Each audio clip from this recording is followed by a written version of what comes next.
Hi guys, thanks for watching. This is Princess P from Cannabis DC. I wanted to make this video for you guys called 5 Herbs to Use with Cannabis. I would like to preface by saying that I am not a physician and that this video is in no way meant to diagnose, treat, or cure any disease. Before you make any changes into your medical routine, please discuss it with your physician and or treatment team. Okay, now that that's out of the way, all of the herbs that are listed in this video are available at just about any grocery store, and I did that on purpose so that these are some really good starter herbs, and they all have very specific uses that make them great for pairing with cannabis.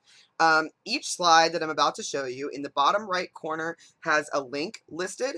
If you look up that link, it will have sourced studies linked to it. So if you're interested in reading more or about sourcing where these claims came from, please go to the link in the bottom right corner of each slide.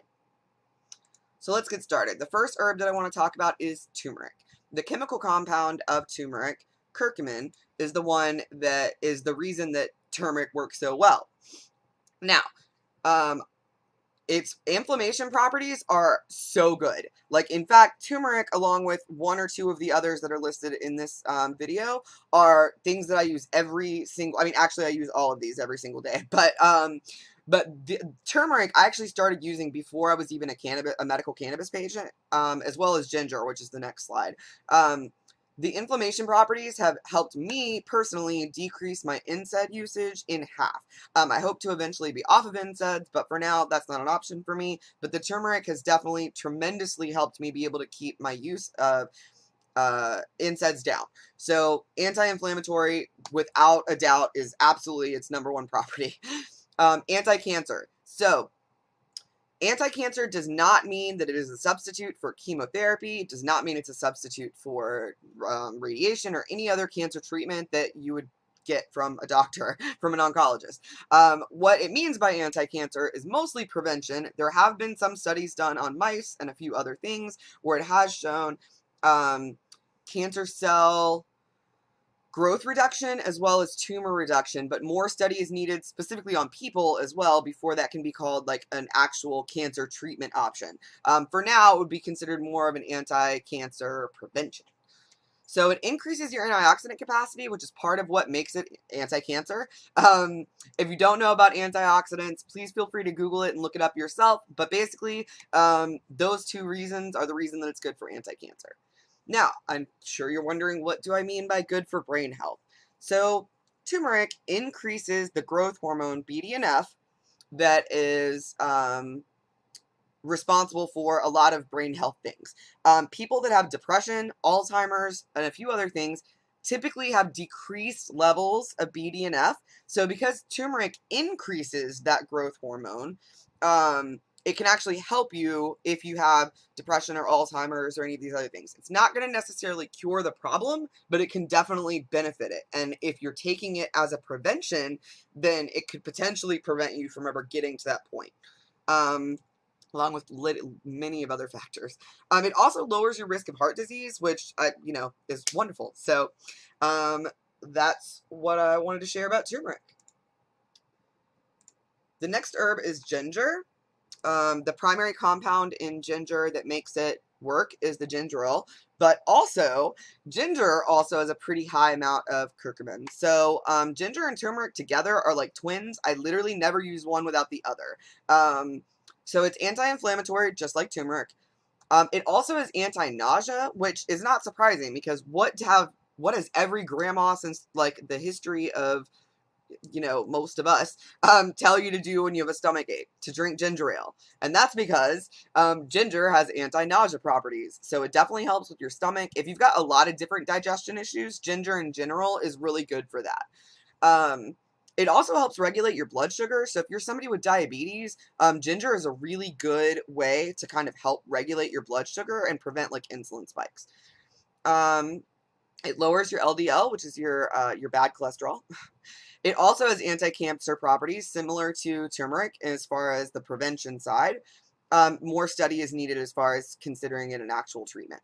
It also has antibacterial properties. So in general, ginger is just a winner all the way around. Thyme. So Thyme is one of the most underused herbs ever. I really wish more people would strongly adhere to using thyme. There's a reason that thyme is so great. For one, its primary compound is thymol, which is why, which is one of the reason it does a lot of the things that it does. Also, thyme is fairly high in myrcene, and I'm sure you've heard of myrcene before if you're in the medical cannabis community, because myrcene is a terpene very commonly found um, in cannabis. Specifically, it's often found in indica-based cannabis, or what we consider an indica strain. So, thyme has strong antibacterial properties. I cannot stress this enough.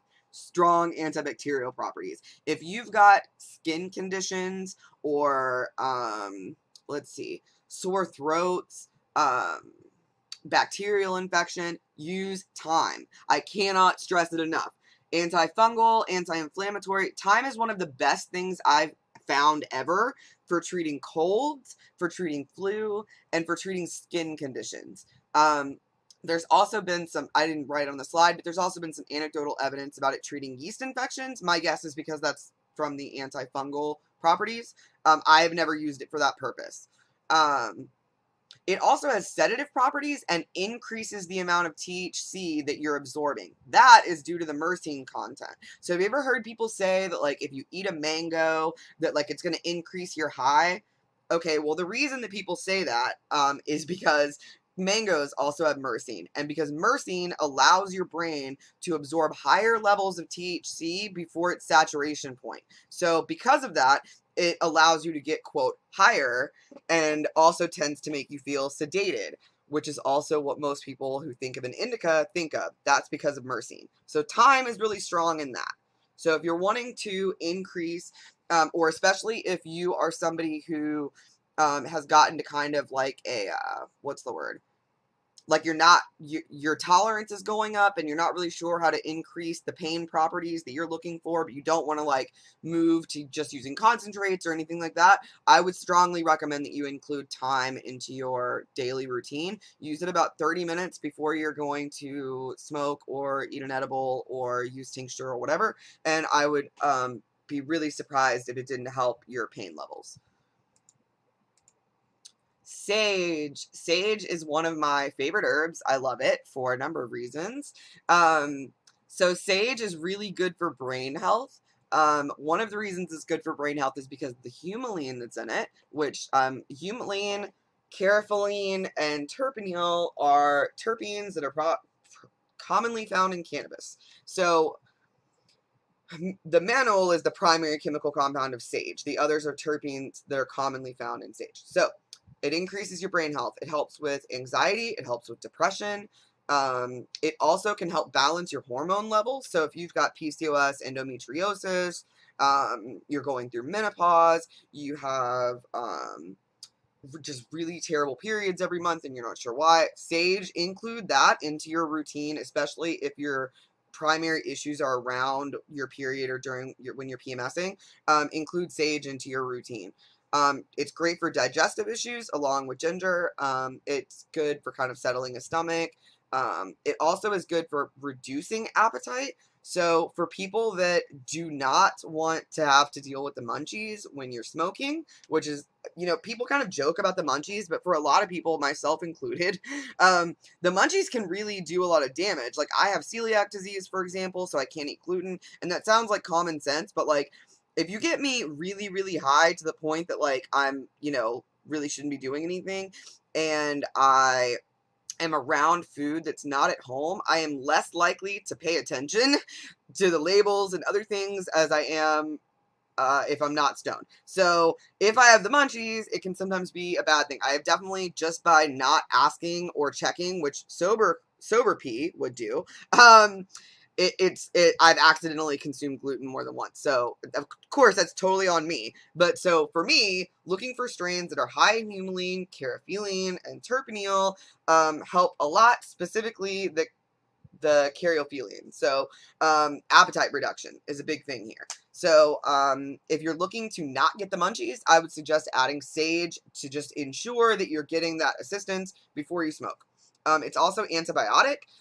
There has been some research that needs to be researched further, but please feel free to check the link in the corner.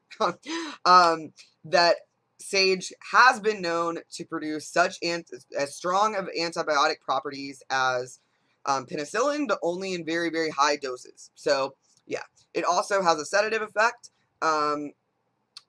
primarily due to the terpeneal. So, the last herb that I want to talk about is cinnamon. Cinnamon is one of those herbs that a lot of people don't realize is medicinal. Cinnamon, its primary terpenes that cause it to have the medicinal effects that it has is alpha-pinene, limonene, and linalool. So cinnamon's benefits are that it's a bronchodilator. So people that have told you that there's certain kinds of cannabis that actually helps you with lung function, those are going to be one of the ones that's high in, I believe, alpha-pinene, but I'd have to look. But cinnamon is going to assist with that. If you have a cold, add a cinnamon stick to a tea, and it will absolutely help. Like the expectorant it's basically like nature's Mucinex. Think of it that way. So it also has anti-inflammatory properties.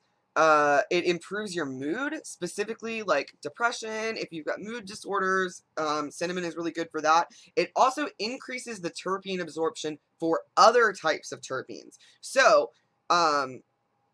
if you're trying to get like the full entourage effect, include cinnamon, because cinnamon is going to help you increase all of those other terps that you're trying to get. It also has anti-epileptic properties, which is one of the reasons that people with epilepsy have had good luck with cannabis. Not every person with epilepsy, but there are a lot of people that it helps them tremendously. And that's due to those terpenes. It also has a muscle relaxing property, which is great if you have chronic pain. So, yeah, cinnamon overall is just one of my favorite herbs to use. I think that it's highly underutilized. But yeah, so thank you for watching. I super appreciate it. You can follow me on Instagram at CannabisDC, on Twitter at PrincessP87, on Facebook at CannabisDC, and you can check out our website, www.cannabisdc.org. If you would like to see more videos like this, please feel free to follow us. And also, if you'd like to donate, please feel free to check us out on Patreon at CannabisDC. And any donations made on Patreon just help me continue to make videos like this. So thank you so much for watching. Bye.